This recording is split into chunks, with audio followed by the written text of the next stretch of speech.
Selamat siang teman-teman. Perkenalkan, nama saya Desiana Yani Badut, biasa dipanggil Yani. NIM saya 2004 06 0087. Jurusan saya Agroteknologi 1, Universitas Nusa Cendana. Di sini saya akan membahas tentang tumbuhan batang, yaitu tumbuhan Herbacillus, Lignosus, Calmus, dan Calamus. Herbaceous atau batang basah yang merupakan batang lunak dan batang berair. Contohnya bayam dan kerikot. Di sini saya akan mengambil contoh, yaitu batang herbaceous tumbuhan keladi.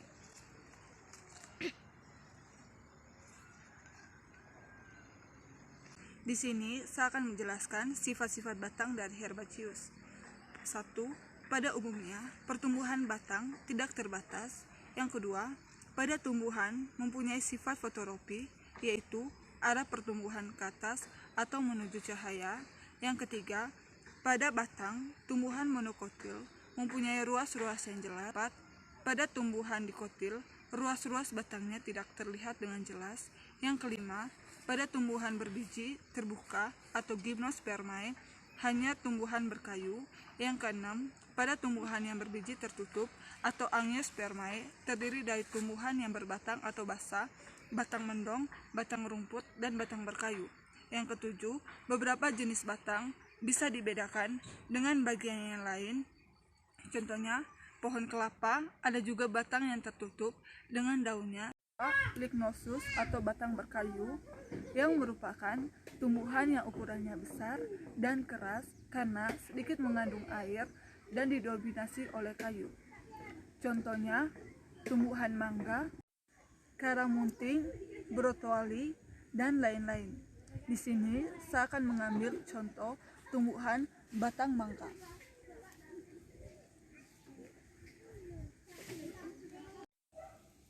Sifat-sifat batang lignosus atau batang berkayu. 1. Pertumbuhan batang pada umumnya tidak terbatas. Yang kedua, batang memiliki sifat arah pertumbuhan ke atas dan menuju cahaya atau bersifat fotoropi.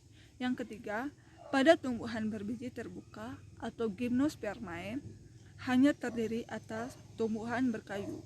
Yang keempat, pada tumbuhan berbiji tertutup atau angiospermae, terdiri atas tumbuhan berbatang basah, batang rumput, batang mendong, dan batang berkayu. Yang kelima, batang memiliki ruas-ruas yang jelas jika pada tumbuhan monokotil. Yang keenam, batang memiliki ruas yang tidak terlihat dengan jelas pada tumbuhan dikotil. Dan yang ketujuh, beberapa jenis batang dapat dibedakan dengan bagian lainnya. Contohnya adalah batang pohon kelapa, sedangkan ada pula batang yang tertutup pelepahnya, daunnya, contohnya tanaman jagung. Calmus atau batang rumput merupakan batang pada tanaman yang tak memiliki ruas yang nyata serta berongkang. Contohnya adalah rumput, padi, dan lain-lain. Di sini saya mengambil contoh pada tumbuhan calmus, yaitu tumbuhan rumput. 3. Sifat-sifat calmus atau batang rumput. 1. Batang tumbuhan bersifat fotoropi, yaitu memiliki arah pertumbuhan ke atas atau menuju cahaya. Yang kedua, pertumbuhan batang umumnya tidak terbatas. Yang ketiga, pada tumbuhan monokotil memiliki ruas-ruas yang jelas. Yang keempat, tumbuhan dikotil, ruas-ruas batangnya tidak terlihat dengan jelas. Yang kelima, beberapa jenis tumbuhan dapat dibedakan dengan bagian lainnya. Contohnya, batang pohon kelapa. Yang keenam, ada pula batang yang tertutup pelepah daunnya. 7. Tumbuhan gymnospermae atau tumbuhan biji terbuka, hanya terdiri atas tumbuhan berkayu. Yang ke-8, tumbuhan angiospermae atau tumbuhan berbiji tertutup, terdiri atas tumbuhan yang mempunyai batang basah. Yang ke-9, batang rumput, batang mendong, dan batang berkayu. Yang keempat, calamus atau batang mendong merupakan batang yang mirip dengan rumput, namun memiliki ruas yang lebih panjang.